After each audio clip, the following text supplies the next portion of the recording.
Kayu besi rawa sepanjang 17 meter ini disiapkan untuk membuat salib. Melihat panjangnya, timbul pertanyaan, siapakah yang akan disalib? Siapapun itu, pasti sesuatu yang lebih besar dari mereka. Tapi Frankie Woro, Casimilus Awe, dan warga suku Auyu di Papua Selatan ini tak akan melukai siapapun. Mereka memakai salib ini sebagai tanda perlawanan.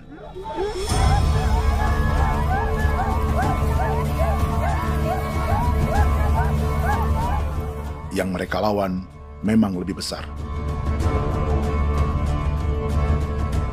yaitu pemerintah Republik Indonesia. Pemerintah sedang mengincar 2,5 juta hektar hutan orang Papua untuk proyek tanaman industri pangan dan energi.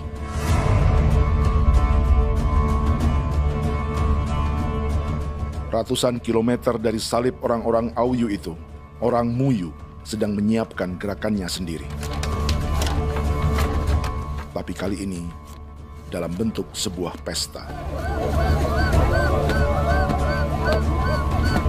Pesta yang disiapkan oleh marga Kimco Jinipjo selama 10 tahun.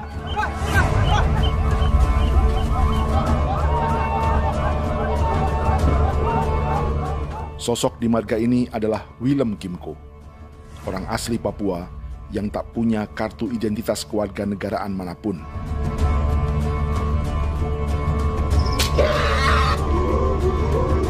Pesta adat ini sudah cukup langka. Tak hanya di Papua, bahkan di kawasan Pasifik dan peradaban Melanesia. Awalnya bayarnya aneh kalau bukan. Internet ada kode kerem bipnuka, dan jitana ya kati ko berem baran dipo. Kami mengambil ko kuning. Ada gagasan dan gerakan sosial di balik pesta orang-orang Muyu ini. Sama dengan gerakan salib merah yang dimulai orang-orang Auyu. Salib ini akan menjadi yang terbesar dari 1.800 salib merah yang telah ditancapkan berbagai suku di Papua Selatan dalam 10 tahun terakhir. Ribuan salib merah yang dipadukan dengan palang adat adalah tanda larangan yang menyatukan unsur-unsur adat dan agama. Kami percaya bahwa kalau memang kami sudah tidak mampu untuk menyelesaikan persoalan ini, dalam hal ini perusahaan tidak bisa masuk, berarti kami minta bantuan kepada nenek moyang dan Tuhan. Atribut perang orang Auyu ini diukir atau dilukis, digambar di batang salib ini dengan tujuan bahwa kami larang dengan sangat keras. Jadi apabila siapapun, baik dari antara kita sendiri yang melanggar batas ataupun pihak lain yang mau mengganggu keselamatan hak tanah adat kami, maka kami siap untuk melakukan ancaman perang. Salib-salib ini tidak ditancapkan di halaman-halaman gereja, melainkan di tanah dan hutan adat, di dusun-dusun sagu, dan di tempat-tempat yang disakralkan. Sebab 1.800 palang adat dan salib ini memang bukan semata tentang agama, tapi untuk mencegah negara dan perusahaan memasuki tanah dan hutan adat mereka. Papua bukan kosong.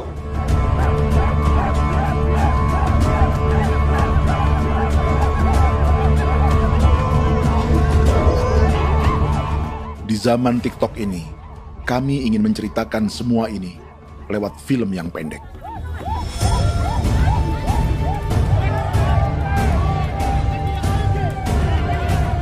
Tapi kami jelas gagal.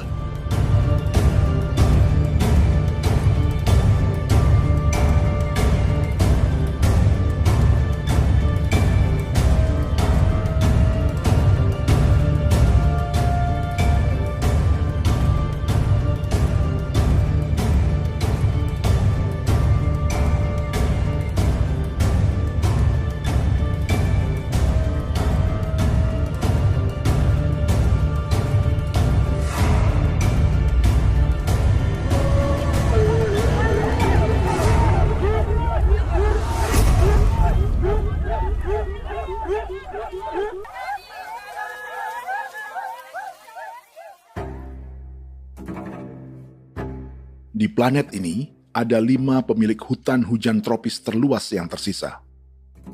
Kongo di Afrika, Brazil, Peru, Bolivia, dan Indonesia.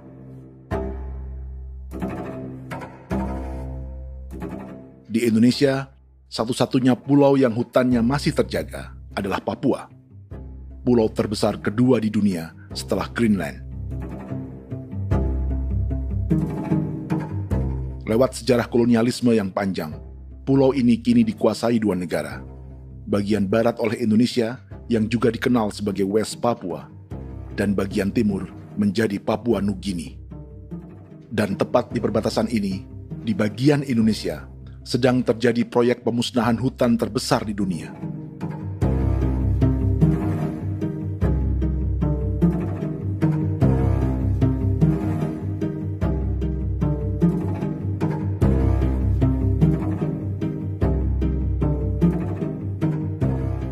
Pemerintah Indonesia sedang membuka lebih dari 2,5 juta hektar hutan untuk sawit, tebu, padi, dan peternakan. Ini disebut proyek strategis nasional untuk lumbung pangan dan energi yang jadi ambisi 3 presiden. Bagian terbesar direncanakan untuk mencetak sawah seluas 1,3 juta hektar. Lalu bagian lain akan ditanami tebu seluas 560.000 hektar untuk gula dan bioetanol. Setiap liter bensin di Indonesia akan dicampur bioetanol 10% atau E10. Ada 10 perusahaan di proyek ini, dan semuanya dimiliki oleh 1 keluarga saja. Berikutnya, ada areal sawit seluas 400.000 hektar untuk biodiesel. Targetnya mencampur 50% solar dengan minyak sawit atau B50. Dan terakhir, pemerintah akan membuka peternakan seluas 380.000 hektar. Jadi, apa yang salah dengan proyek pangan dan energi ini? 5 orang Papua dalam film ini akan menjawabnya.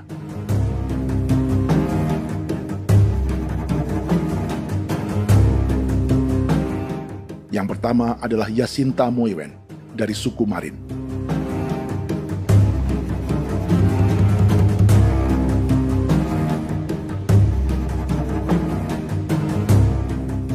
Yasinta dan warga di distrik Ilwayap di Merauke sudah menjadi korban. Hutan dan rawa sebagai sumber pangan dan ekonominya telah dihancurkan. Jalan sepanjang 135 km sedang dibuat, dan di kiri kanannya akan dicetak 1 juta hektar sawah. Mereka sulit menolak atau melawan. Salib sudah digeser, masih datang lagi dengan senjatanya mereka nih. Karena proyek ini juga dijaga tentara. Macam-macam senjatanya.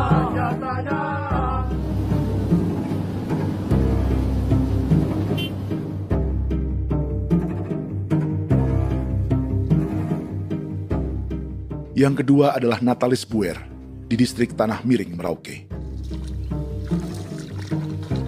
Petani milenial ini merasa ditelantarkan. Sebab setelah hutannya diubah menjadi sawah, sebagian sawah-sawah ini tak tergarap. Orang asli Papua seperti Natalis tak punya modal untuk benih, pupuk, perawatan, hingga ongkos panen.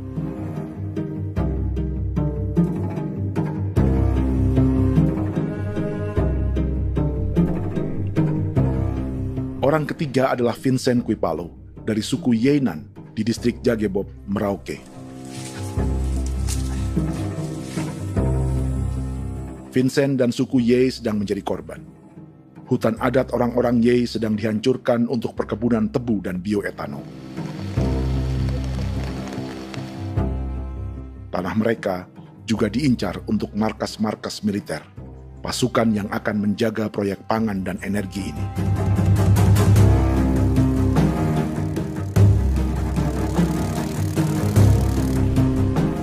Yang keempat adalah Frankie Woro dari suku Auyu di distrik Fofi, Kabupaten Bovendigul. Hutan dan tanah mereka terancam perluasan perkebunan sawit untuk campuran biodiesel atau B50. Orang-orang dari suku Auyu ini adalah calon korban. Merekalah salah satu pelopor gerakan Palang Adat dan Salib Merah.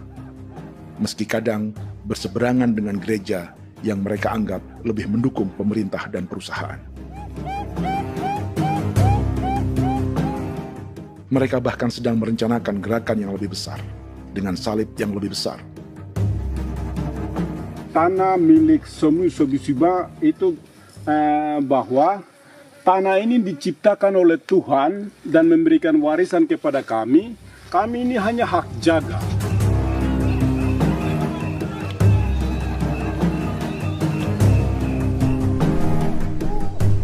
Sosok kelima adalah Willem Kimco dari suku Muyu di Bovendigul.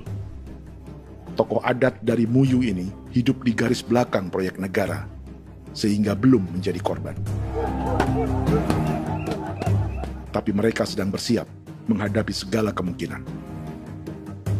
Tinggal di belantara dan perbatasan membuat sebagian mereka tak punya status kewarganegaraan. Tapi mereka telah hidup jauh sebelum ada Indonesia atau Papua Nugini.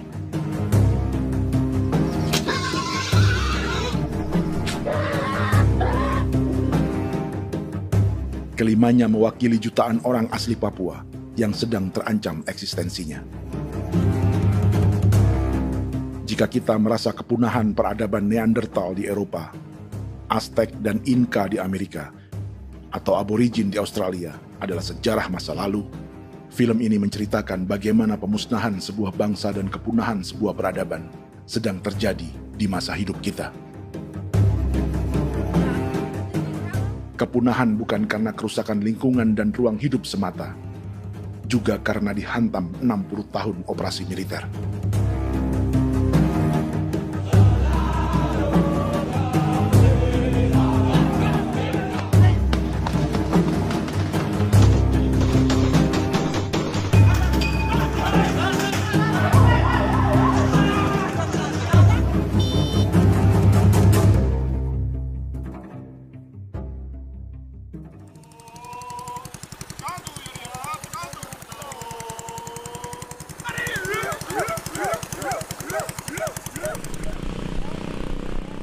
Frankie Woro dan orang-orang Auyu sedang berburu. Tapi lokasi perburuan mereka mulai dikuasai perusahaan perkebunan sawit.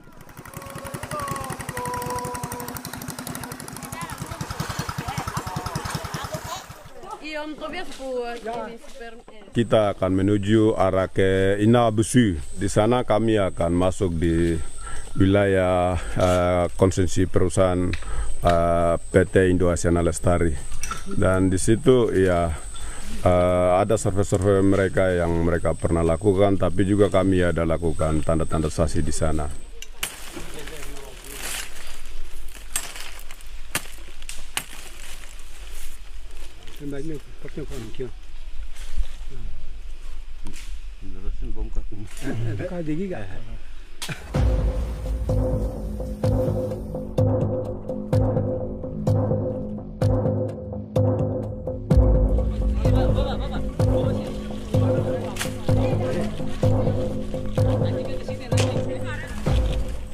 Dapat dengan yang induknya, tapi karena induknya dia lari dan terlambat kerja, akhirnya yang bisa kita dapat dia punya anak ini saja. Kalau pakai bahan kayak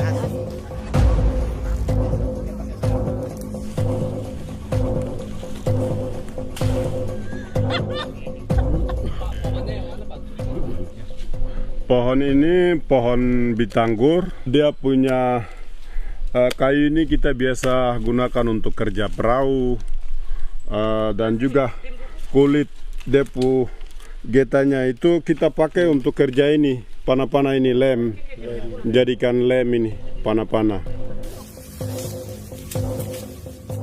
Hutan ini adalah supermarket bagi suku Auyu. Juga lumbung pangan atau bank untuk menyimpan deposito kekayaan alam. Hutan juga tempat yang penuh dengan sejarah suku, situs budaya, dan tempat-tempat sakral. Inilah yang sedang mereka pertahankan dari incaran pemerintah dan perusahaan. Untuk semua alasan ini, mereka menancapkan ribuan salib merah.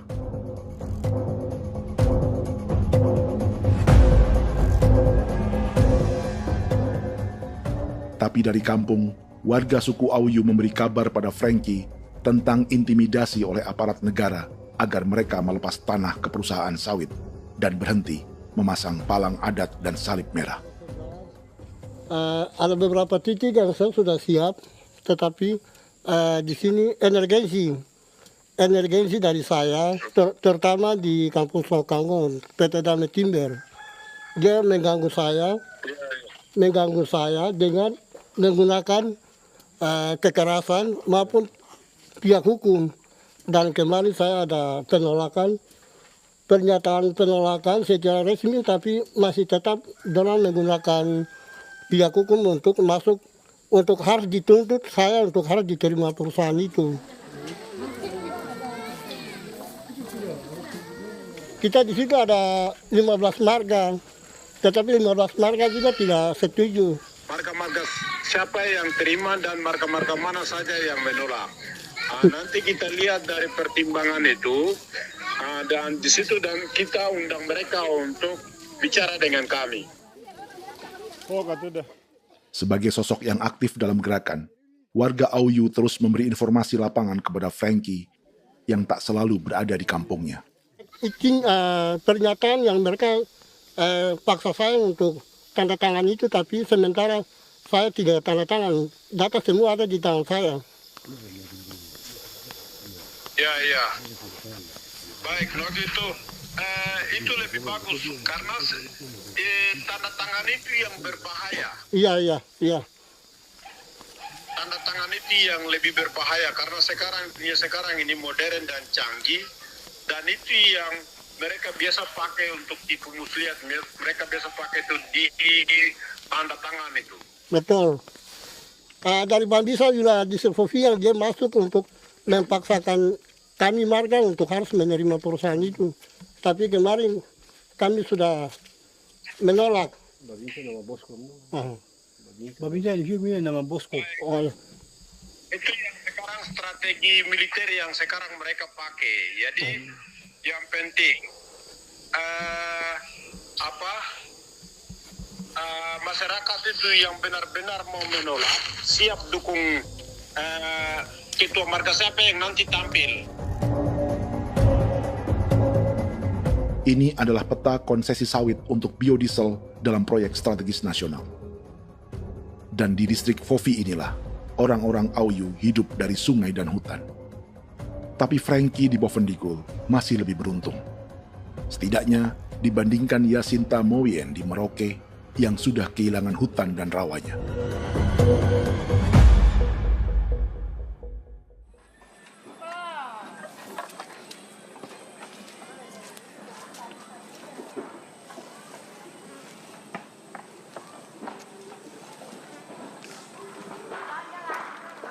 Yasinta dari suku Marin adalah petani sayur di Kampung Wanam, distrik Ilwayap, Merauke.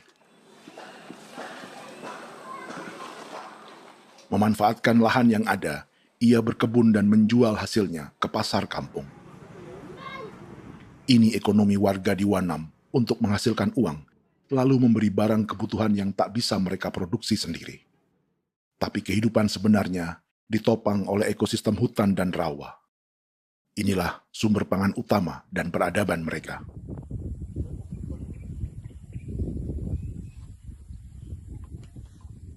Namun ketenangan ini diusik ketika tiba-tiba pada Mei 2024, di Pelabuhan Wanam datang ratusan alat berat untuk proyek pangan dan energi pemerintah.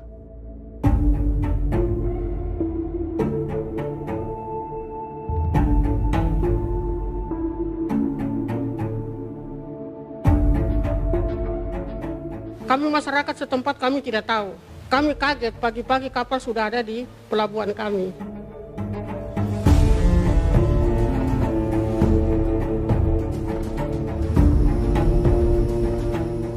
Yasinta Mowien atau Enrika Gebze dan warga lainnya tak pernah diajak bicara atau dimintai pendapat. Seakan-akan Papua adalah tanah kosong. Kita suka kaget yang dong bawa turun alat berat dong bawa turun, kita kaget masyarakat. Dorang subongkar itu kayu-kayu.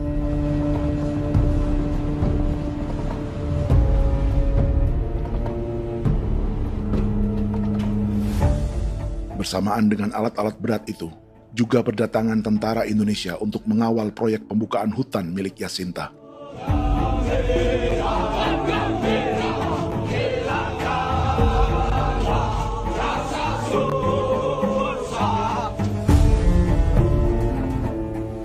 Ribu alat berat didatangkan dari Cina ke Papua oleh perusahaan bernama John Lin Group sebagai kontraktor pemerintah.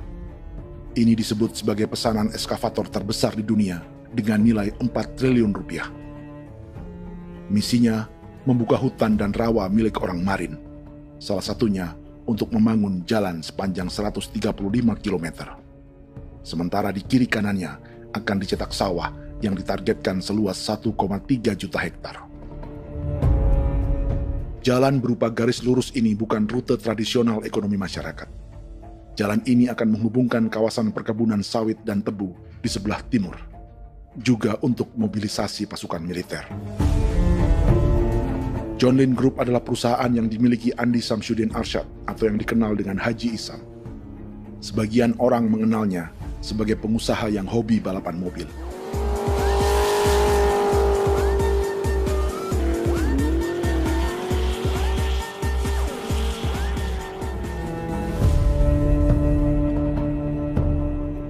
Tapi di Kalimantan, ia berbisnis batu bara, perkebunan sawit, pengolahan karet, penerbangan, perkapalan, dan biodiesel.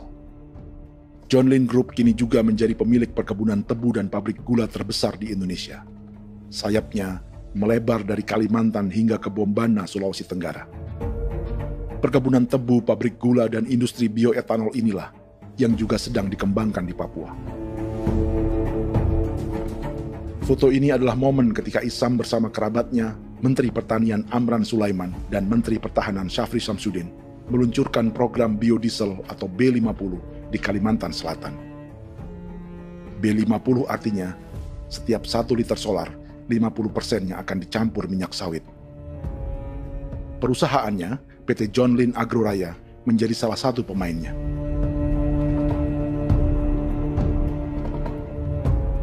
Sepanjang tahun 2025, saham PT John Lin Agroraya pernah naik hingga 700%.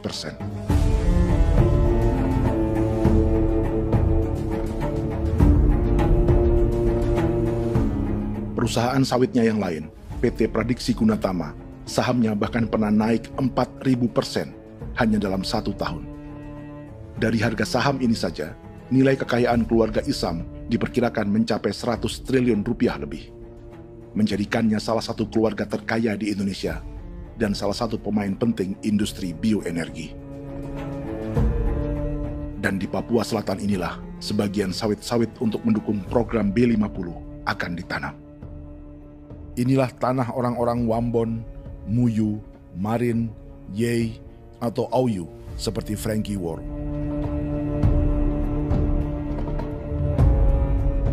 Haji Isam pernah menjadi tim kampanye nasional Presiden Joko Widodo dalam pemilu 2019 saat melawan Prabowo. Bintang Mahaputra Utama diberikan kepada Saudara Andi Syamsuddin Arsyad. Beliau berjasa luar biasa dalam mendorong pertumbuhan ekonomi daerah maupun nasional. Setelah menjadi presiden, Prabowo memberi gelar kehormatan Bintang Mahaputra Utama pada Isam.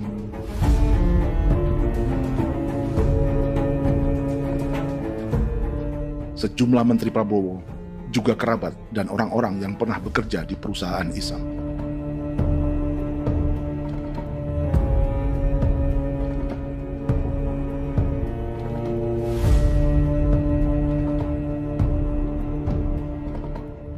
Lawan sebesar inilah yang sedang dihadapi Jacinta di kampung Wanam, Merauke.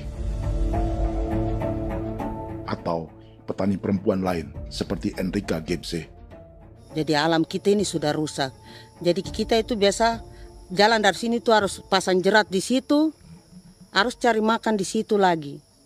Itu tempat-tempat itu pasang-pasang jerat, tempat babi, rusa, sekarang sudah tidak ada lagi.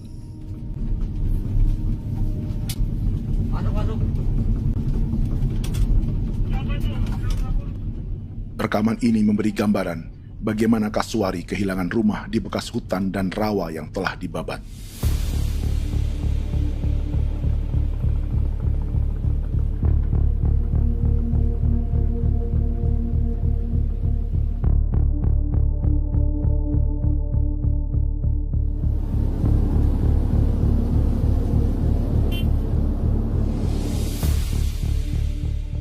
Keterlibatan tentara dalam proyek pangan dan energi di Papua memakai dalih bahwa ancaman terhadap negara kini tak hanya perang secara militer, tapi juga melalui pangan dan energi.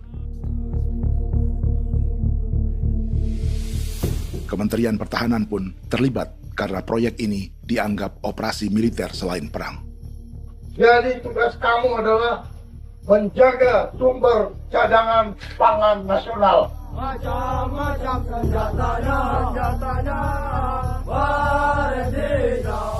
Proyek ini menambah panjang alasan mempertahankan kehadiran tentara di Papua dalam 60 tahun terakhir. Saat ini, jumlah tentara Indonesia di Papua mencapai 56.000 personel, atau ada 1 tentara untuk setiap 100 orang Papua. Bandingkan dengan rata-rata nasional, di mana hanya ada 1 tentara untuk 696 penduduk Indonesia. Itu belum termasuk polisi. Artinya, 1 orang Papua dijaga lebih banyak senjata dari rata-rata penduduk Indonesia. Tanah dan hutan diambil secara sepihak untuk kepentingan pembangunan batalion dan bandar antariksa. Ini bentuk perampasan masyarakat.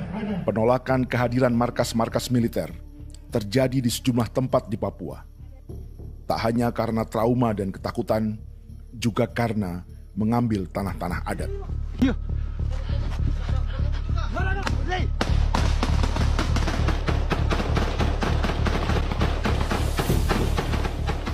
Salah satu alasan mengapa militer terus ditambah di Papua, karena masih ada perlawanan dari Organisasi Papua Merdeka atau OPM selama 50 tahun terakhir.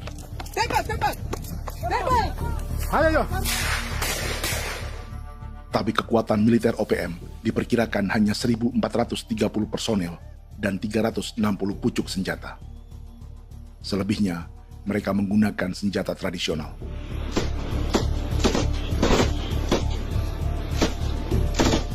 Dengan demikian, kekuatan tentara dan polisi di Papua 58 kali lebih besar dari gerilyawan Organisasi Papua Merdeka.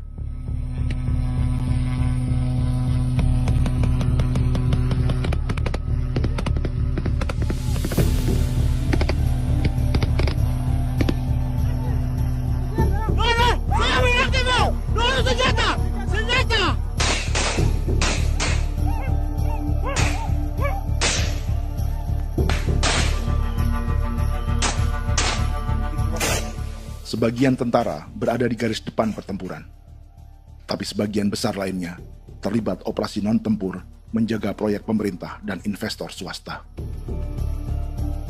Seperti Batalion Infanteri Teritorial Pembangunan di distrik Jagebob, Merauke ini. Lokasinya bersebelahan dengan konsesi lahan tebu untuk gula dan bioetanol milik PT Murni Nusantara Mandiri. Baik perusahaan maupun markas militer, keduanya mengambil hutan milik suku Ye dari marga Kuipalo. Tapi dorong datang, tanam ini saja di sini, tanam papan nama ini. Victor Kuipalo menunjukkan apa yang terjadi. Jadi kita juga kaget ini. Nah, kalau ini papan nama ini memang, ini papan nama ditanam tapi bukan haknya mereka yang ini. Ini hak kami di sini, hak dusun kami, marga Kuipalo yang punya hak dusun ini. Setelah memasang patok, alat berat mulai bekerja untuk membangun markas militer di tanah orang Ye.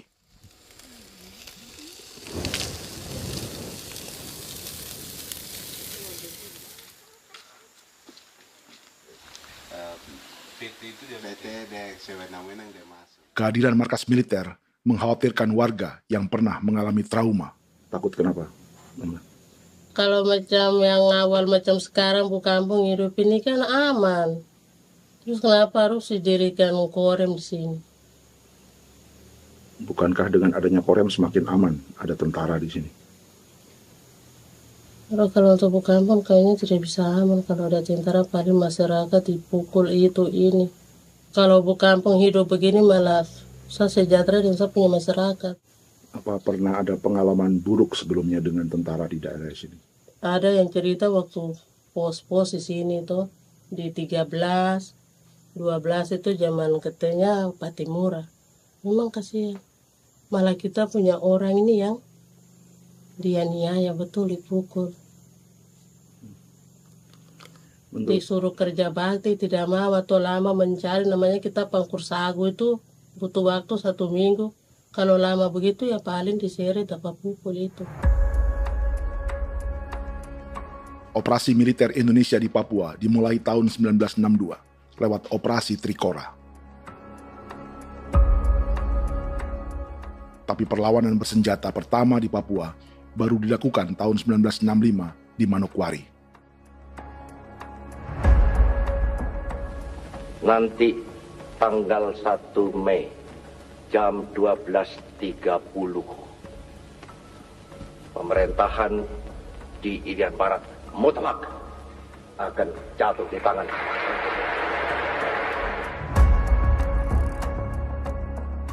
Sejak itu, selama 60 tahun, operasi militer untuk menaklukkan Papua terus dilakukan. Salah satu operasi militer paling berdarah adalah Operasi Wibawa untuk memenangkan Indonesia dalam jajak pendapat tahun 1969. 643 orang tewas di Paniai. Lalu disusul 4.146 korban tewas antara tahun 1977 hingga 1978.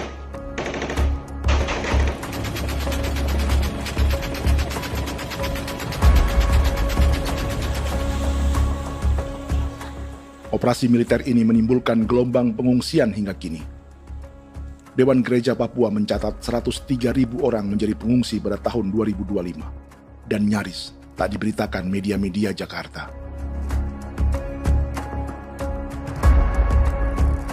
Jumlah pengungsi terbesar tercatat di Nduga yang mencapai 20.000 jiwa.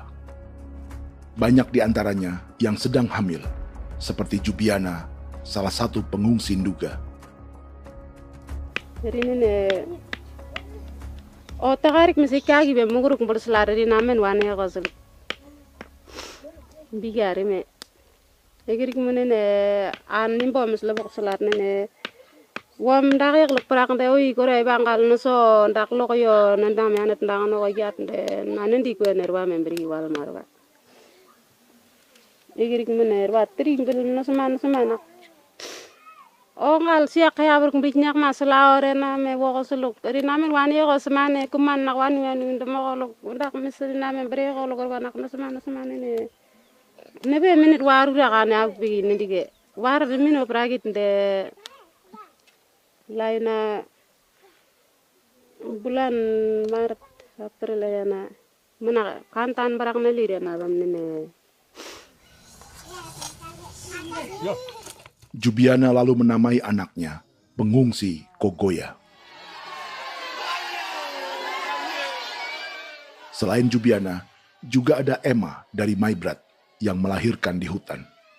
Sampai di kampung gini, katanya bilang ada tentara yang bangun jembatan. Nah, capek itu juga pun masih tahan. Kembali lagi ke hutan lagi. Itu sampai saya jatuh di tengah jalan. Orang sampai terbanting di kayu semuanya. Berasa sakit begitu. Melengkapnya tuh Domika Serli, pengungsi Wako. Masyarakat sipil dari Kampung Aitrem sementara mengungsi karena kampungnya sementara dikuasai oleh TNI Polri. Seratusan ribu pengungsi di Papua saat ini jauh melampaui jumlah yang mengungsi ke Papua Nugini tahun 1984, yaitu 10.000 orang karena menghindari operasi militer.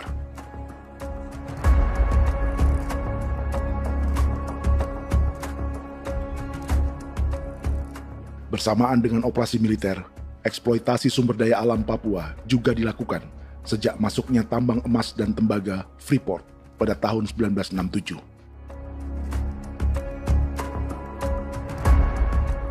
Disusul perkebunan sawit awal tahun 1980-an.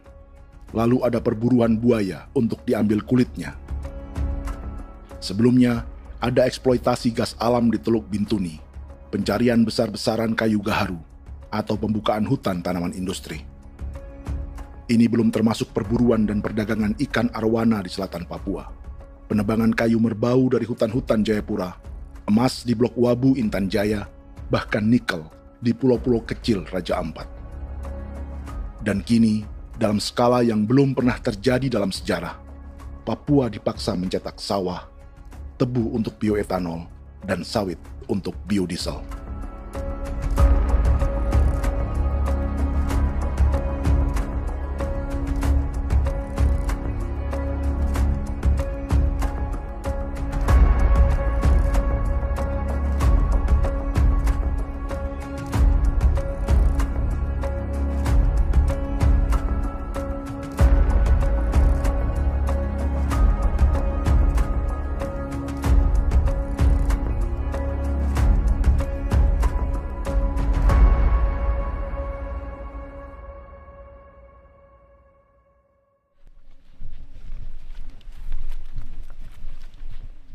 Inilah yang sedang menimpa keluarga Vincent dan Victor Kuipalo di Merauke. Hutan mereka diambil untuk markas militer dan industri perkebunan, PT Murni Nusantara Mandiri. 1 dari 10 perusahaan yang diberi konsesi untuk menanam tebu dan memproduksi gula serta bioetanol seluas 52.000 hektar.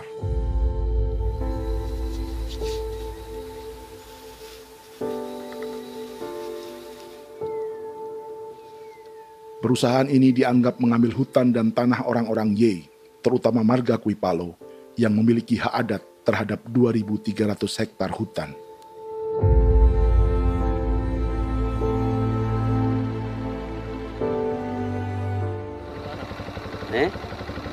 Tentara? Tentara. Oh iya, tentara.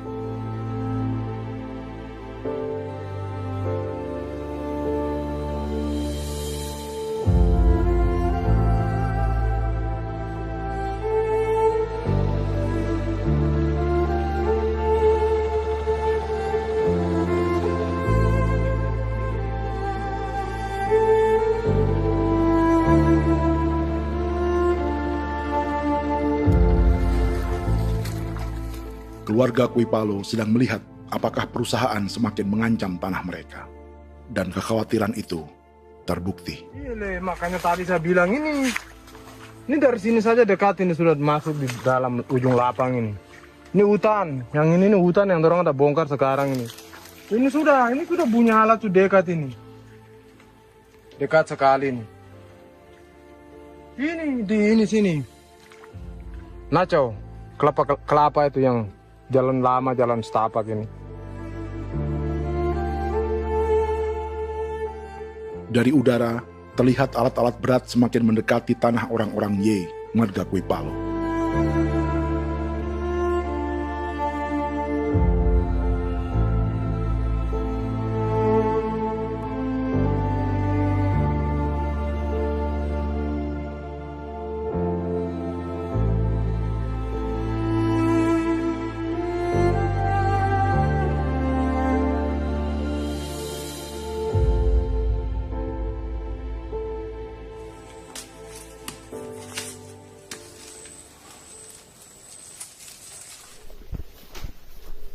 Keesokan harinya, Victor dan kerabatnya memberi tanda cat merah di pohon-pohon yang berada di batas tanah mereka.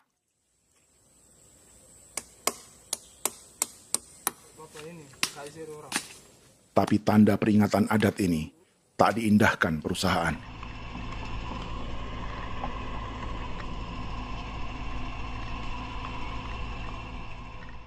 Dua bulan kemudian, perusahaan tetap memasuki tanah marga Kuipalo. Sama. Kami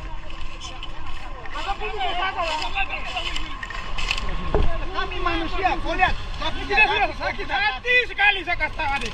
Ini sama baik kalau pikiran berubah lagi. Kami juga punya tangan, hanya beda rambut. Mister itu juga. Woi, buka. Sudah.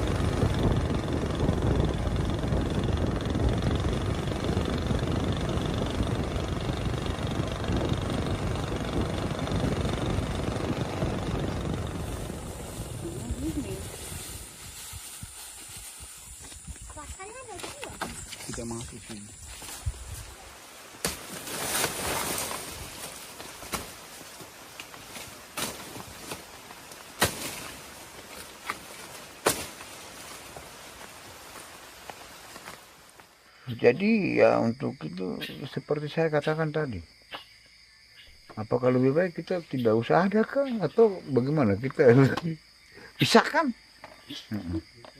pisahkan dari negara ini kah? Jangankan tuh, saya kemarin bicara sama Daniel, datang sama saya dengan persoalan Kodam ini. Saya bilang, Pak Daniel, kalau lebih baik saya ngungsi ke Papua Nugini. Dia bilang, aduh Bapak jangan begitu. Ya memang, kalau tidak bisa menghargai kami, lebih baik pilihan yang itu yang saya memilih. Lebih baik saya pindah dari sini. Saya mengungsi ke Papua Nugini, di negara tetangga. Masih di laut. Apa? Ada ini. Saya bilang sama Kapolsek, Pak Agustus ini, 17 Agustus saya tidak kasih naik bendera merah putih. Saya bendera ada, nanti saya taruh di meja. Bendera saya ada. Karena saya punya pikiran percuma kita ini merasa bahwa kita hidup di bawah naungan merah putih. Ternyata merah putih tidak lindungi kami. Tidak anggap kami sebagai kami rakyatnya. Dia lambang negara. Dan kami menghargai lambang negara itu. Ternyata lambang negara ini, kita bernaung di bawah lambang negara ini, kita tidak dilindungi. Hak kita tidak dihargai.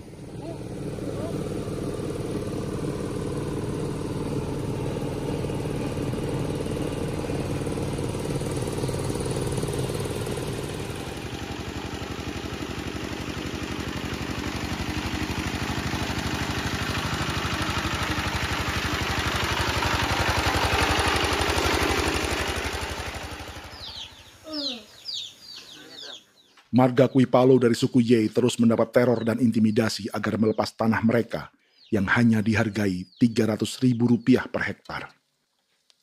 Tapi mereka tidak berjualan tanah. Makanya mama itu tidak suka untuk lepas tanah. Untuk apa? Baru di dalam hutan itu ada obat-obat tradisi. Itu sudah Kalau macam ada sayur juga, kita ambil sayur yang dia tumbuh sendiri.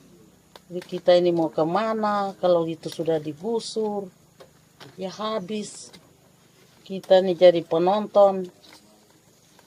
Jangan sampai kita ini duduk minta di jalan. Jadi kita tidak mau seperti itu. Makanya tanah itu kita tidak melepas. Tapi mungkin orang lain tuh dia senang saja. Lebih baik saya pegang uang merah dulu. Saya bisa beli-beli itu ini. Nanti datang uang sudah habis, gembel. Mau cari kemana lagi, hutan sudah habis. Mau makan ikan di mana, kali sudah hancur. Seperti Yasinta di Wanam, suara dan gerakan kaum perempuan Papua sangat nyaring dan tak bisa diabaikan. Saya sebagai perempuan tolak untuk perusahaan masuk di sini. Karena kalau saya terima anak-anak saya mau dikemanakan, mau tinggal di mana. Apapun yang terjadi saya tetap tolak. Demi tanah ini saya akan berjuang, demi saya punya anak-anak. Yang katanya mengutamakan anak Papua, nyatanya yang kerja kebanyakan ya orang-orang Jawa. Saya sendiri orang Jawa, tapi bukan mau bicara yang tidak-tidak. Memang kenyataannya seperti orang-orang Papua itu diterbelakangkan, kurang diutamakan, gitu.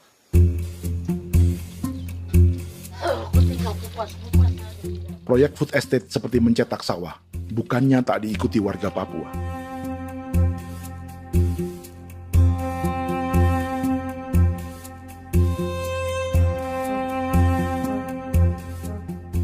Salah satunya Natalis Buer di distrik Tanah Miring, Merauke.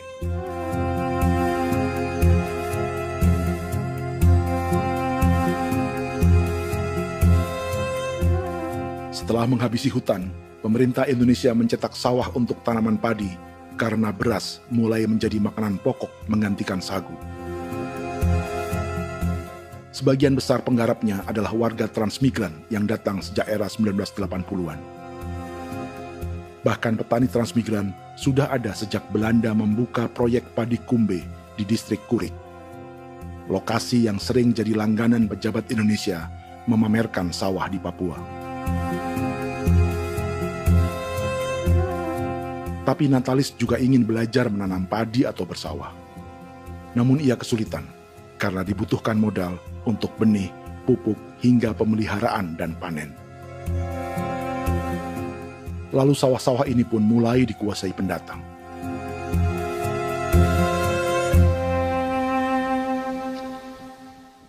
Tapi sejauh ini di kampung kami ini yang saya lihat memang ada kelompok kami punya di sini yang sudah tergabung dalam Gapoktan, kemudian masuk dalam optimalisasi lahan.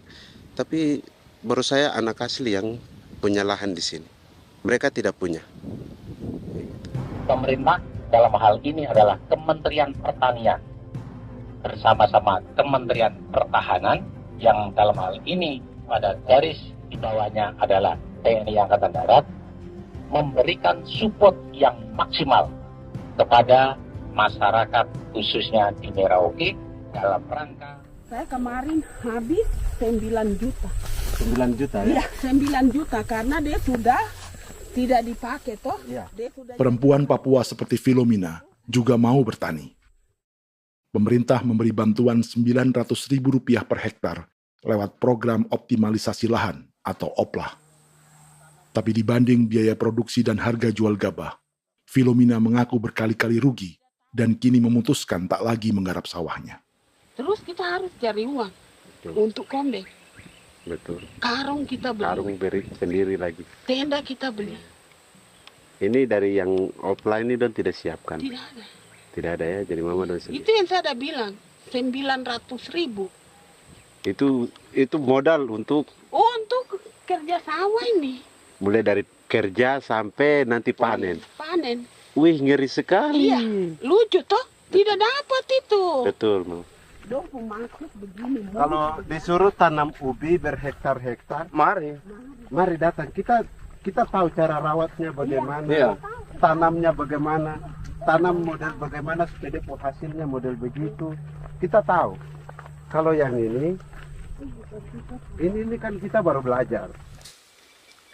Sebagian hutan milik warga Senayu di Merauke sudah dibuka untuk sawah dan kebun tebu oleh PT Global Papua Abadi. Proyek pertanian ini dikerjakan oleh Kodim Merauke. Mereka melepas sebagian tanah karena ingin belajar bertani. Saya tete nenek moyang tidak ajar saya tanam padi. Tapi saya mau berubah. Generasi saya yang berikut ini besok lusa tidak bisa makan pisang, sagu. Namun program optimalisasi lahan yang dijanjikan dengan berbagai bantuan tak dirasakan Filomina. Obat rumput beli, obat padi beli, jonder kita bayar, bahkan bibit masih kurang, cari bibit lagi beli. Jadi saya memang kalau program pemerintah saya sama sekali saya tidak suka. Baku tipu saya.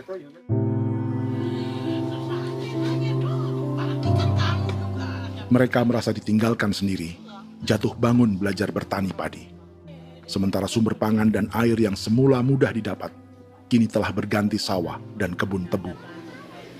Dulu kita masih bisa jalan, nanti masak di kali, pakai air kali.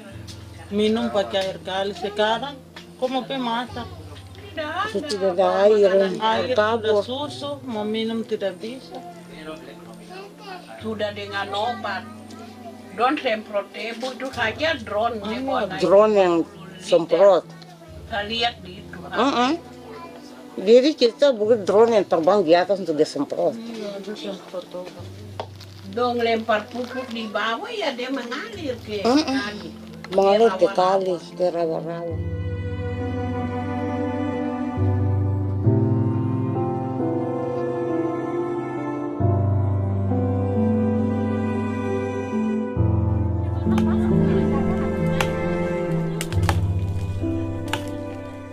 Seperti pertanian sawah bagi orang Bali atau Toraja, bagi orang Auyu dan suku-suku lainnya di Papua Selatan, sagu juga bukan semata tentang pangan.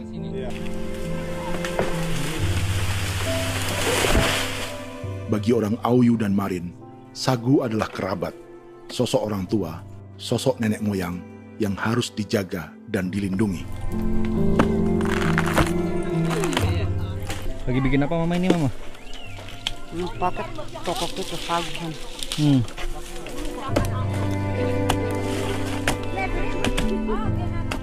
Kami diingatkan oleh leluhur, sagu itu tidak boleh digusur dan tidak boleh diganggu dengan cara apapun, dan di dalam rangka kepentingan apapun tidak boleh. Kamu harus bela, bahkan sampai nyawa pun harus menjadi taruhan demi membela keselamatan pergerakan sagu di atas tanah ini.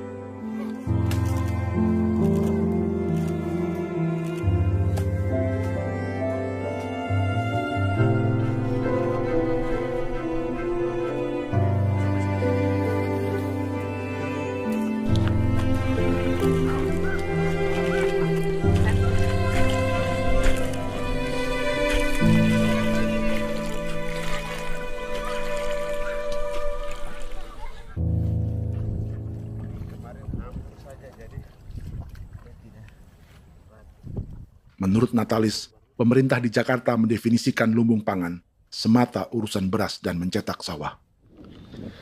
Sebenarnya orang Papua itu bukan tidak bisa bertani. Kami tanam ubi itu bagian dari pertanian. Nah, pertanian yang dimaksud oleh pemerintah itu harusnya selalu itu kalau bisa pemerintah harus spesifikkan pertanian apa yang dimaksud, pertanian tanam padi atau pertanian tanam ubi, petasan dan lain-lain. Ini yang harus dispesifikkan dulu. Begitu, sehingga tidak menjustifikasi kami orang asli Marin bahwa kami tidak bisa bertani. Bukan. Kami buka kebun besar-besar di sana, bahkan bermeter-meter, ratus-ratus meter pakai sekop, bukan pakai ekskavator, tapi ini pakai skop. Itu pertanian, begitu.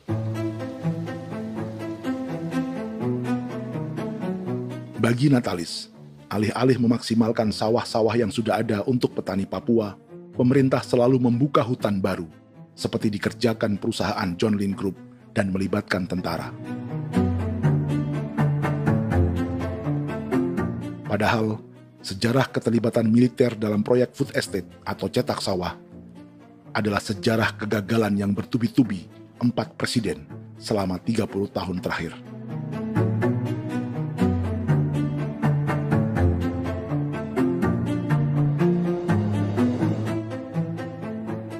Papua bukan yang pertama menjadi proyek lumbung pangan yang melibatkan tentara. Kalimantan telah menjadi korban 30 tahun sebelumnya.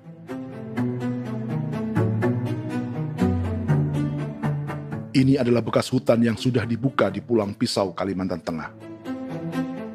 Tahun 1996, di era Presiden Jenderal Soeharto, ia menghabisi 1 juta hutan di lahan gambut untuk mencetak sawah demi memenuhi ambisi swasembada beras, bukan swasembada pangan. Hutan tropis Kalimantan dihabisi dalam skala yang belum pernah terjadi dalam sejarah. Di bawah rezim militeristik, tak ada yang berani melawan keinginan Soeharto, termasuk orang Dayak seperti Kuneng. Nggak bisa dihalangi itu. Nggak boleh dihalangi. Ya kalau ada kata-kata aja menghalangi, sudah kita diseret ke kepolisian dulu. Atau bisa langsung di PKI-kan. Iya, di PKI-kan gitulah. Jadi kita tuh nggak berani apa-apa dulu tuh. Apa maunya aja. Misal bilangnya A.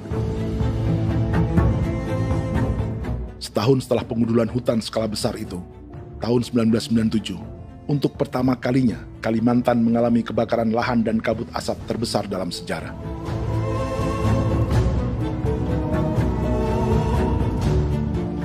Sebagai ilustrasi, ini kondisi kabut asap tahun 2015.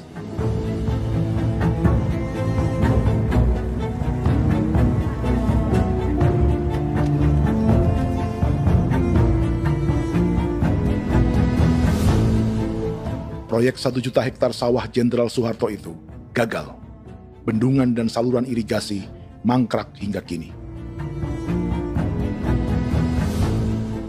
Mei 1998, rezim Soeharto tumbang, 2 tahun setelah ia menumbangkan jutaan hektar pohon di Kalimantan. Setiap tahun, lokasi ini menyumbang kebakaran dan kabut asap yang merugikan jutaan orang. Sawah yang berhasil di Kalimantan justru bukan sawah yang dibangun Jenderal Soeharto, melainkan yang dirintis para transmigran sejak era 1980-an. Sawah-sawah inilah yang ikut digarap oleh militer di era Presiden Joko Widodo. Dan hasil dari proyek food estate Presiden Jokowi itu sama sekali jong nih, nggak ada harapan lagi sudah seperti ini. Tapi Jokowi terus memperluas area food estate hingga 16.000 hektar. Presiden Jokowi juga menyerahkan urusan lumbung pangan ini kepada Prabowo yang saat itu menjadi Menteri Pertahanan. Salah satunya di Kabupaten Gunung Mas, Kalimantan Tengah, untuk membuka perkebunan singkong seluas 31.000 hektar. Food Estate Singkong Jenderal Prabowo ini dimulai dengan membuka 600 hektar hutan di Tawai Baru. Proyek singkong untuk bioetanol ini pun dijaga tentara. Dan seperti Jenderal Soeharto, proyek Jenderal Prabowo ini pun gagal.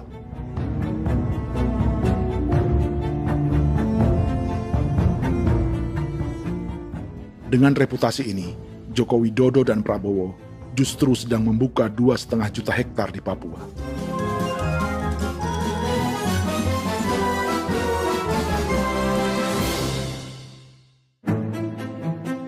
Setelah Jenderal Soeharto, Presiden Jenderal Susilo Bambang Yudhoyono juga mencoba membuka food estate di Papua sejak tahun 2010. Namanya Merauke Integrated Food and Energy Estate atau MIFE. Proyek ini juga gagal. Lalu di lokasi yang sama, Jokowi berusaha meneruskan dengan proyek mencetak sawah 1,2 juta hektar yang juga gagal. Sekarang yang paling siap adalah 1,2 hektar. Yang 1,2 juta hektar. Dan kini, Prabowo yang pernah gagal dengan 600 hektar singkong di Kalimantan justru akan mengulangi di Papua dengan skala 2,5 juta hektar. Di daerah Papua pun harus ditanam kelapa sawit supaya bisa menghasilkan juga BBM dari kelapa sawit. Dalam setiap proyek pangan dan energi di Papua, yang lebih menonjol bukan tanaman pangannya, melainkan untuk energi atau bahan bakarnya. Sawit untuk biodiesel dan tebu untuk industri bioetanol. Ada 10 perusahaan yang diberi konsesi hingga 0,5 juta hektar untuk tebu. Dan 10 perusahaan itu dimiliki oleh satu keluarga saja.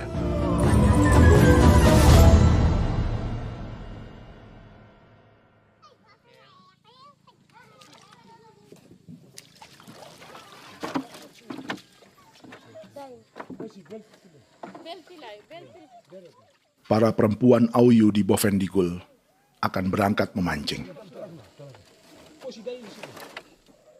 Priska Beni membantu menyiapkan perahu.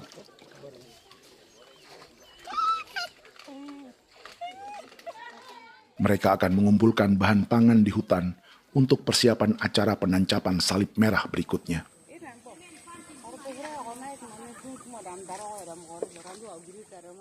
Priska sudah mengambil posisi memancing.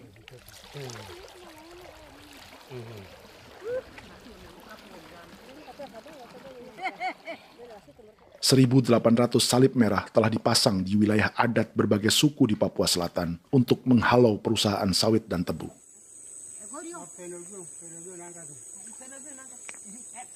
Maria Tebung yang paling muda datang membawa hasil. 2 ekor ikan gastor alias gabus toraja. Sebagai generasi Z, pendidikannya sampai sekolah dasar. Di perusahaan perkebunan seperti sawit atau tebu, ijazah SD hanya bisa menjadi buruh kasar. Tapi ia tak tertarik. Karena kita hidup itu dari alam, kita pancing, juga di darat, bawa anjing, terus bikin pagar sagu, dapat babi, bawa baru kita makan. Jadi kita tidak mau perusahaan masuk. Sementara Priska Beni masih mencari peruntungan. Tapi baginya, menjadi nelayan di Sungai Fofi masih lebih baik daripada bekerja 9 tahun di perkebunan sawit. Sudah pengalaman, jadi kita tidak mau lagi. Sudah berapa lama ketika kerja itu? Selama di sana. 9 tahun di sana. 9 tahun? Saya baru pulang dari perusahaan. Selama 9 tahun kerja di sawit, bisa punya rumah kah? Atau Tidak. motor kah? Tidak. Johnson kah? Tidak. Cuma makan saja. Pendapatan juga kan tidak lebih. Habis dimakan.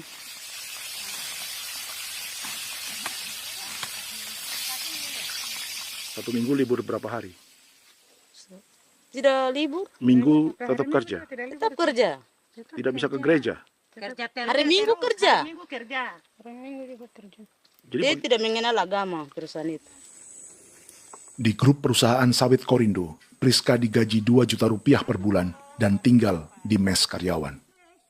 Tapi gaji itu dipotong bahan makanan atau BAMA rata-rata 1 juta rupiah setiap bulan. Korindo adalah grup perusahaan yang salah satu usahanya adalah hutan tanaman industri dan sawit di Bovendigul dan Merauke. Di Papua, mereka memakai bendera PT Tunas Sarwa Ema. Perusahaan ini pernah memberi bantuan pada Keuskupan Agung Merauke. Keuskupan Merauke belakangan mengeluarkan pernyataan mendukung proyek strategis nasional di Papua. Umat Katolik yang memprotes sikap gereja tersebut ditangkap polisi. Jadi selama 9 tahun tidak bisa nabung? Tidak. Makan saja. Makan saja. Makan saja. Menabung bagaimana? Keperluan banyak. Tidak sampai. Habis di anak-anak uang sekolah. Uang 1 juta itu mana sampai. Mau nabung juga tidak cukup. Sudah pengalaman, jadi kalau di sini perusahaan mau masuk tidak.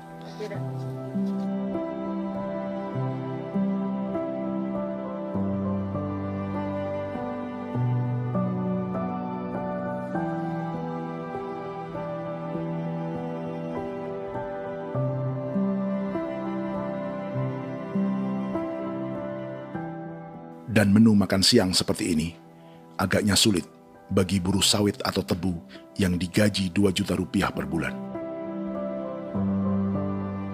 Generasi Z seperti Maria Tebung atau generasi milenial seperti Priska Beni punya matematika ekonominya sendiri. Sawit untuk biodiesel atau tebu untuk bioetanol tak akan ada bedanya bagi mereka.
Perkebunan tebu 1,5 juta hektar di Merauke adalah ide 3 presiden untuk menggenjot penggunaan bioenergi sebagai campuran bahan bakar fosil.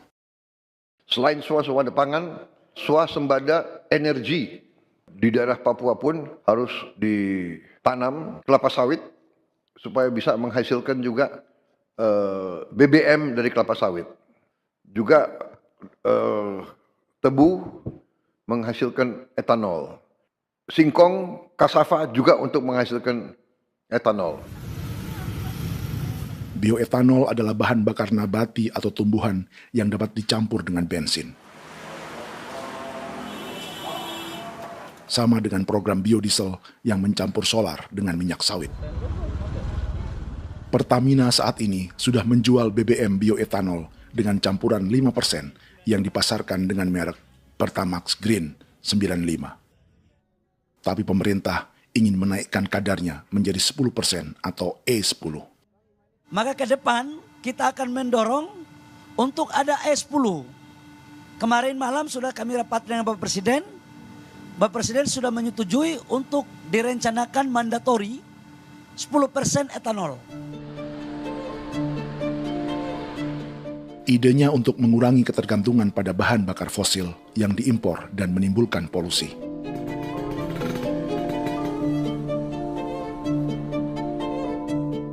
Tapi bioetanol bukannya tak mengorbankan lingkungan, hutan, rawa, dan manusia.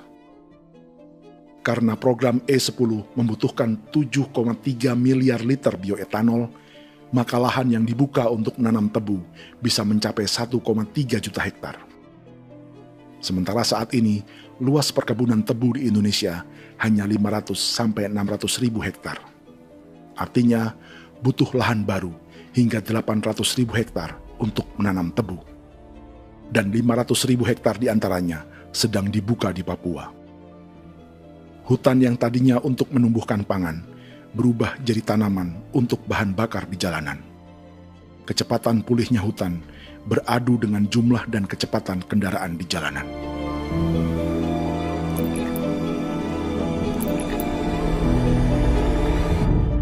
Dahaga terhadap energi tak pernah bisa dipuaskan. Setelah minyak sawit untuk biodiesel, dunia kini merambah singkong, jagung, dan tebu untuk bioetanol. Benua Amerika, Eropa, sebagian Afrika, hingga separuh Asia kini mulai memakai bioetanol sebagai campuran bahan bakar.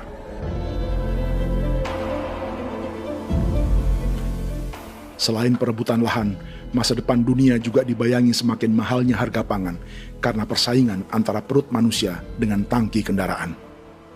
Ini adalah lokasi perkebunan tebu dan bioetanol PT Murni Nusantara Mandiri yang mengancam tanah Vincent Quipalo dan orang-orang Ye di Merauke.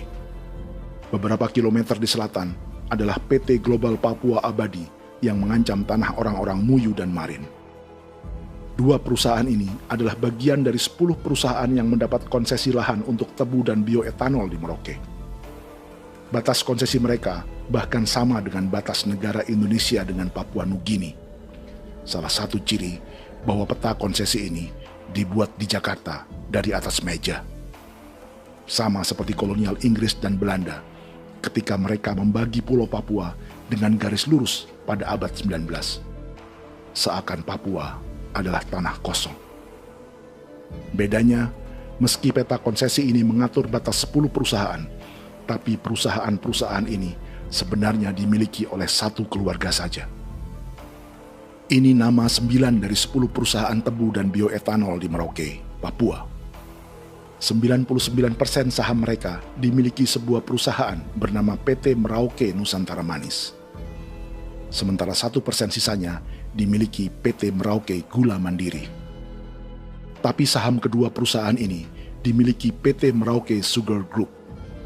Dan perusahaan ini, 90% sahamnya dimiliki pengusaha bernama Angelia Bonaventure Sudirman, serta perusahaan bernama Zico Trust dan Resource Harvest. Lalu 10% lainnya dikuasai PT Papua Energi Abadi, yang pemiliknya adalah Dudi Christian dan Angel Madeline. Sekarang, mari kita lihat siapa mereka. Angelia Sudirman adalah keponakan dari salah satu konglomerat sawit Indonesia, Martias Fangiono. 9 perusahaan di Papua ini berada di bawah bendera Merauke Sugar Group. Dan Merauke Sugar Group hanya satu dari 7 grup perusahaan milik keluarga Fangiono.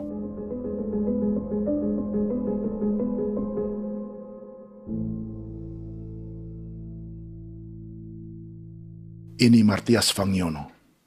Seperti Haji Isam, Martias selama ini dikenal sebagai pengusaha sawit yang kini merambah bisnis tebu dan bioetanol. Ini momen saat penanaman perdana tebu di Merauke bersama Presiden Joko Widodo Juli 2024. Di sini juga ada anak Martias Fangiono, yaitu Wirastuti Fangiono. Wirastuti adalah salah satu yang menonjol dari keluarga Fangiono. Tahun 2025, Forbes mencatatnya sebagai konglomerat termuda dengan kekayaan 23 triliun rupiah yang mengendalikan 2 grup usaha, FAP Agri dan Surya Dumai Industri. Keduanya adalah perusahaan sawit dan biodiesel. Anak dan bapak ini adalah investor utama bagi Jokowi dan Prabowo untuk proyek tebu dan bioetanol di Papua. Sementara yang ini adalah mertua Sitorus, pemilik raksasa agribisnis dunia, Wilmar International, yang juga memegang konsesi sawit di Papua lewat berbagai perusahaan. Tapi mertua kini memakai bendera baru, yaitu KPN Corporation atau Karunia Prima Nastari. KPN inilah yang memiliki kelindan bisnis dengan keluarga Fangiono untuk proyek tebu Merauke. Apalagi grup Wilmar yang didirikannya juga pemain gula utama di Australia. Tahun 2010, Wilmar membeli 100% saham perusahaan gula terbesar Australia, Sucrogin. Akuisisi senilai 1,5 miliar dolar Amerika ini langsung menjadikan Wilmar pemain tebu terbesar kelima dunia. Sebagian bibit tebu yang ditanam di Merauke adalah varietas yang dikembangkan Lembaga Riset Gula Australia atau Sugar Research Australia. Sugar Research Australia lalu menjalin kontrak pengembangan bibit dengan PT Global Papua Abadi milik Fangiono. Tapi masalahnya, Sugar Research Australia adalah badan publik yang tugasnya memajukan petani tebu dan sebagian dananya berasal dari pajak warga Australia. Itu artinya, warga Australia membiayai pengembangan bibit tebu untuk investor dan pemerintah Indonesia. Dokumen ini menunjukkan bahwa lembaga yang dibiayai warga Australia itu pernah memiliki kontrak penyediaan bibit dengan PT Global Papua Abadi milik keluarga Fangiono. Kontrak itu baru berakhir pada November 2024. Artinya, saat Presiden Jokowi dan keluarga Fangiono menanam bibit tebu pada Juli 2024 ini, kontrak itu masih berlaku. Nama lain dalam keluarga ini adalah Siliandra Fangiono, yang pada tahun 2024 dijuluki Raja Sawit Termuda dengan kekayaan 39 triliun rupiah dalam catatan Forbes. Ia mengendalikan grup First Resources. Secara umum, keluarga Fangiono memiliki 20 perusahaan di Sumatera, 32 perusahaan di Kalimantan, 1 di Jakarta, 2 di Singapura, dan 25 perusahaan di Papua. Di Papua, perusahaannya tersebar dari Sorong, Mapi, hingga Merauke. Para politikus dan pejabat Indonesia terus membesarkan konglomerasi, meski Martias Fangiono pernah divonis 1,5 tahun penjara karena kasus pembalakan liar dan kebun sawit ilegal tahun 2007. Sementara tahun 2022, Wilmar terlibat kasus korupsi ekspor minyak sawit dan divonis mengembalikan kerugian negara 11,8 triliun rupiah. Tumpukan uang ini disebut sebagai pembayaran dari grup Wilmar yang diterima secara simbolis oleh Presiden Prabowo pada Juni 2025 lalu. Tapi peran raksasa biodiesel dan bioetanol dunia ini belum akan surut di Indonesia. Bahkan sebaliknya. Sebuah dokumen presentasi bisnis dari Wilmar International Limited pada tahun 2010 ini bisa menjadi petunjuk. Presentasi ini bagian dari proses pembelian 100% saham raksasa tebu Australia, Sucrogin. Dalam presentasi ini, Wilmar mengaku ditawari konsesi lahan 200.000 hektar di Papua, atau dulu disebut Irian Jaya, untuk menanam tebu. Dengan penerbangan hanya 2,5 jam dari kantor Sucrogin di kota Townsville ke Merauke, Wilmar akan mengawinkan bisnis gula dan bioetanolnya menjadi pemain dunia. Dan lokasi yang diincar oleh Wilmar adalah distrik Ilwayap di Merauke, kampung halaman Yasinta Moiwen. Dan persis disinilah, 14 tahun kemudian, ribuan eskavator John Lynn Group milik Haji Isam mulai membuka hutan sebagai kontraktor pemerintah. Presentasi dan gagasan ini dibuat oleh Wilmar pada Juli tahun 2010. Sebulan kemudian, Agustus 2010, pemerintah Presiden Susilo Bambang Yudhoyono meluncurkan proyek Lumbung Pangan dan Energi Merauke atau Merauke Integrated Food and Energy Estate. Targetnya membuka lahan 1 juta hektar dalam 5 klaster yang masing-masing 200.000 hektar. Angka yang sama dengan presentasi Wilmar. 5 tahun kemudian, 2015, giliran Presiden Joko Widodo yang mau melanjutkan proyek pangan dan energi 1,2 juta hektar. Menjelang pensiun sebagai presiden, Jokowi kembali menggencarkan proyek ini dan melibatkan Prabowo sebagai Menteri Pertahanan. Jokowi lalu mendukung Prabowo sebagai presiden berpasangan dengan anaknya, Gibran Rakabuming Raka sebagai wakil presiden. Kini, setelah menjadi presiden, giliran Prabowo yang melanjutkan proyek bioetanol dan biodiesel dengan memobilisasi militer dan melibatkan pejabat-pejabat yang juga para elit partai koalisinya.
Tahun lalu, hutan-hutan di Pulau Jawa dalam waktu singkat berubah menjadi perkebunan tebu di bawah rezim kolonial Belanda.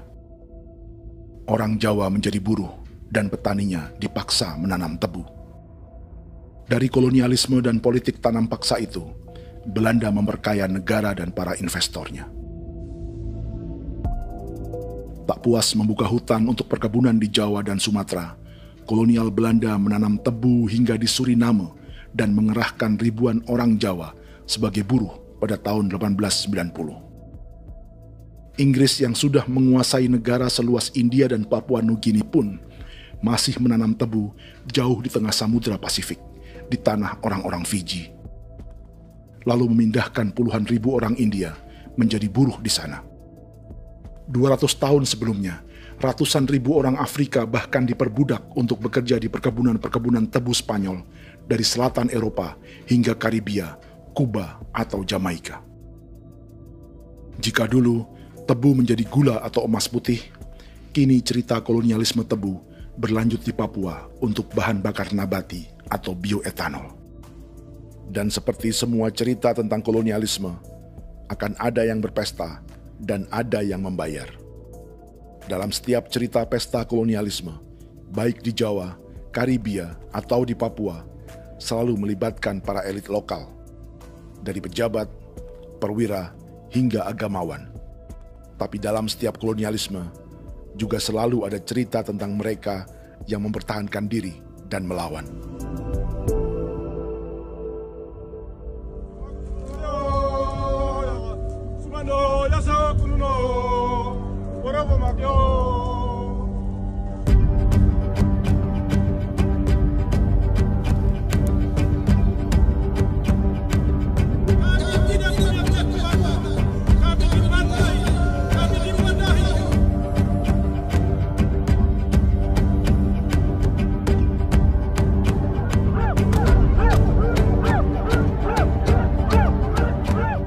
Dalam sejarah Gereja Katolik banyak pemimpin-pemimpin yang adalah tanda petik itu adalah Judas-Judas juga. Jadi itu sudah pasti karena itu adalah manusia. Satu sisi sebagai manusia dalam perjalanan digoda, apalagi ada dalam posisi-posisi jabatan ya mungkin banyak tawaran-tawaran lain, lalu disitulah terjadi pergeseran keberpihakannya kepada misi gereja tadi itu untuk umat, untuk mereka yang tertindas. Orang kirim eksavator, orang kirim tentara, orang kirim polisi. Pukul kami bukan pencuri, kami tidak pernah mencuri orang barang. Kami tidak pernah menangis ke orang lain. Kami tidak pernah menangis ke kita Bapak Mama, kami menangis kepadamu. Tuhan kami lemah. Tidak tahu. Di hijau Cikuya, orang lain datang ke bangsa kami, ke wilayah kami untuk kasih habis kami.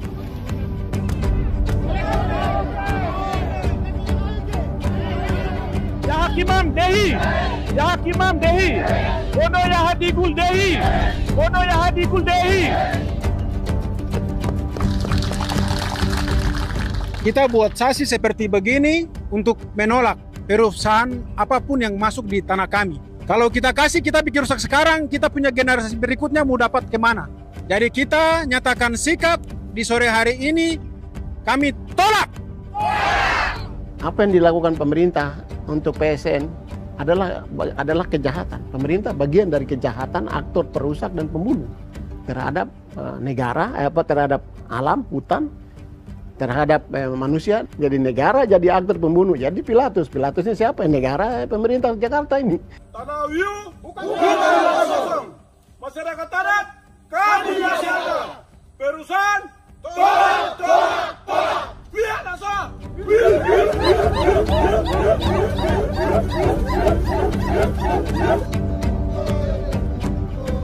Jika tanah adat dan hutan adat hilang, kami mau hidup di mana?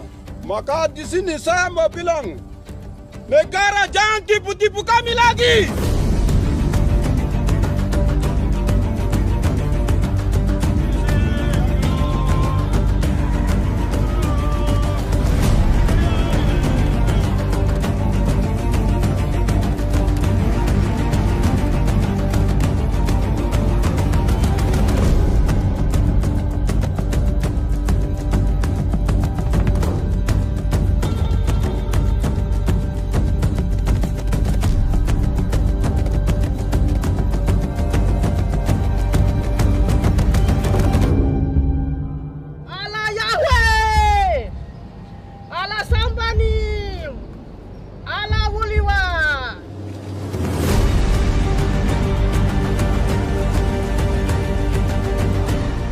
Kalau kami dianggap orang Papua itu bagian daripada Republik ini, tolong hargai kami. Dengan adanya PSN, PT John Hindrup yang sudah menerobos tanah kami dan hutan kami, merusak alam kami. Itu yang kami datang ke Jakarta jauh-jauh dari Papua. Kami mau bersuara kepada Bapak Presiden Prabowo Subianto, di mana keadilan untuk masyarakat Papua. Tolong lihat masyarakat Papua yang sudah mati. Kami bersepakat menyatakan, 1. Gereja-gereja di Indonesia mendukung masyarakat adat yang menolak proyek strategis nasional di tanah Papua. 2. Gereja-gereja di Indonesia menolak militerisme dan otoritarianisme di Indonesia.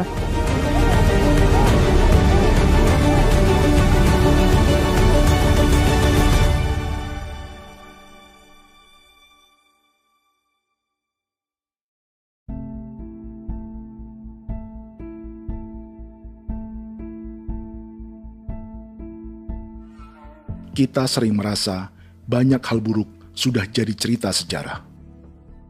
Dan kita sekarang hidup lebih baik, lebih beradab, atau mustahil melakukan kejahatan seperti di masa lalu. Kita tidak lagi menghukum mati orang dengan memenggal kepalanya. Kita menembaknya atau menyuntik racun agar tertidur dan mati. Tapi ada hal-hal yang tak berubah. Salah satu pembantaian yang kuat di ingatan kita adalah kejahatan Nazi atau genosida di Rwanda. Padahal pembantaian juga sedang terjadi di masa kita, seperti di Gaza, Palestina. Penghancuran sebuah peradaban seperti Indian di Amerika atau aborigin di Australia juga kita anggap masa lalu. Sekarang kita merasa lebih baik dan lebih toleran. Padahal proses penghancuran bahkan pemusnahan yang sama sedang terjadi terhadap bangsa Melanesia di Papua. Begitu juga dengan praktik kolonialisme. Kita merasa penjajahan seperti dilakukan Portugis, Inggris, atau Belanda sudah menjadi sejarah. Dan Indonesia tidak mungkin menjajah. Padahal itulah yang sedang terjadi dan dirasakan di Papua.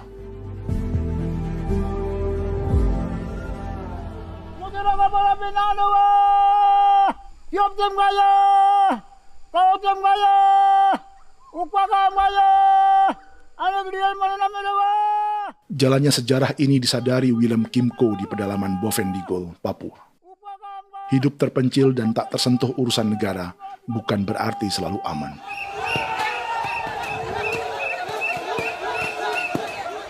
Untuk sampai di tempat ini, orang-orang Muyu menempuh 2 hari berjalan kaki mengarungi hutan, lembah, dan sungai. Termasuk mereka yang datang dari perbatasan Papua Nugini. Mereka berkumpul untuk memenuhi undangan pesta adat yang disebut Awon Atatbon atau Pesta Babi. Yang mengundang adalah marga Kimco Jinipjo. Yang dituakan di marga ini adalah Willem Kimco. Ia tak punya kartu tanda penduduk dan kewarganegaraan manapun, baik Indonesia atau Papua Nugini. Tahun 1984, 10.000 orang Papua, terutama suku Muyu, mengungsi ke Papua Nugini untuk menghindari operasi militer Indonesia, termasuk Willem Kimco.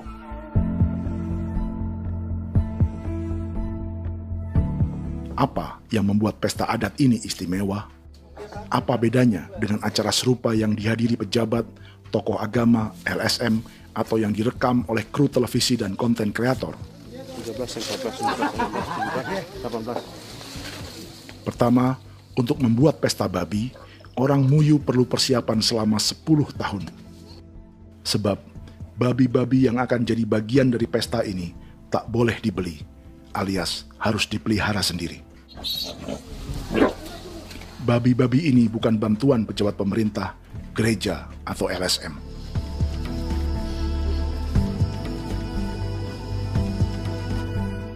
Yang kedua, babi-babi ini tidak dipelihara di kandang.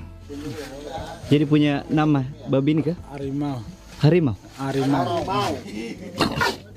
Dia kulit dengan ini bulu di harimau, macam harimau begitu yang kasih nama harimau. Setelah diberi nama, mereka dilepas liarkan di hutan sejak kecil.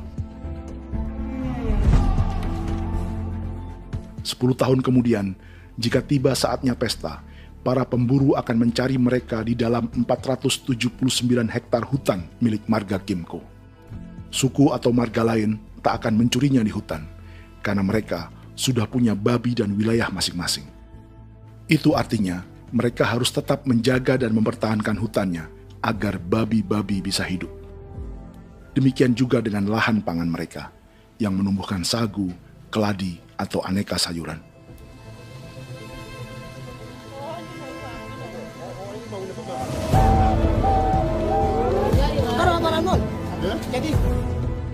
Yang ketiga, dalam Awon Atatbon atau pesta babi, binatang ini tidak dimakan secara gratis.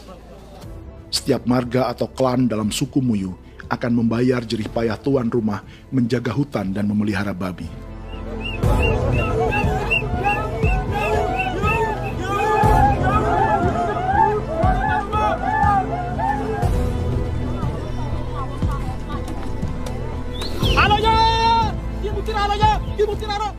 Ini seperti arisan untuk menjaga budaya dan lingkungan. Bagian dari budaya dan ekonomi timbal balik yang ditandai dengan siklus memberi dan menerima.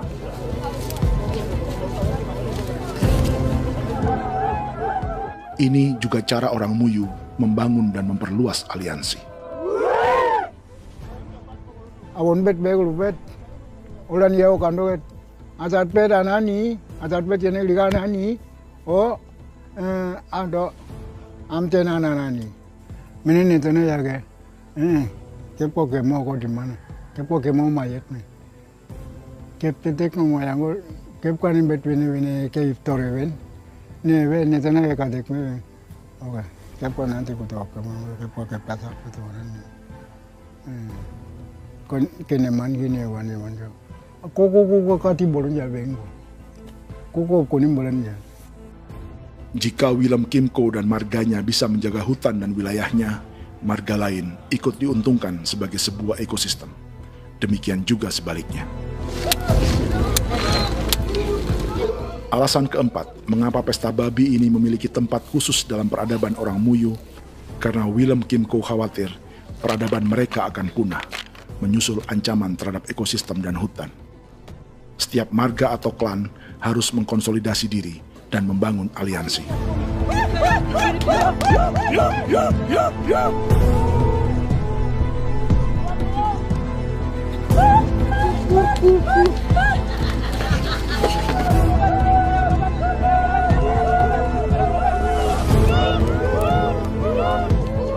Kekhawatiran Willem dan orang-orang Muyu tak berlebihan. Ruang hidup mereka bersinggungan dengan proyek bioetanol dan biodiesel pemerintah Indonesia. Mereka juga tahu apa yang telah dan sedang menimpa suku lain seperti Auyu di Bovendikul atau Yainan dan Marin Anim di Merauke.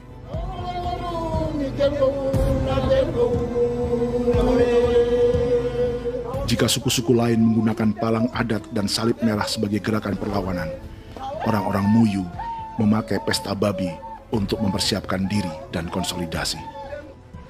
Sebab, berbeda dengan saat mengungsi tahun 1984, kali ini yang datang ke tanah orang-orang Muyu tak hanya tentara, juga alat-alat berat bersama para pebisnis pangan dan energi.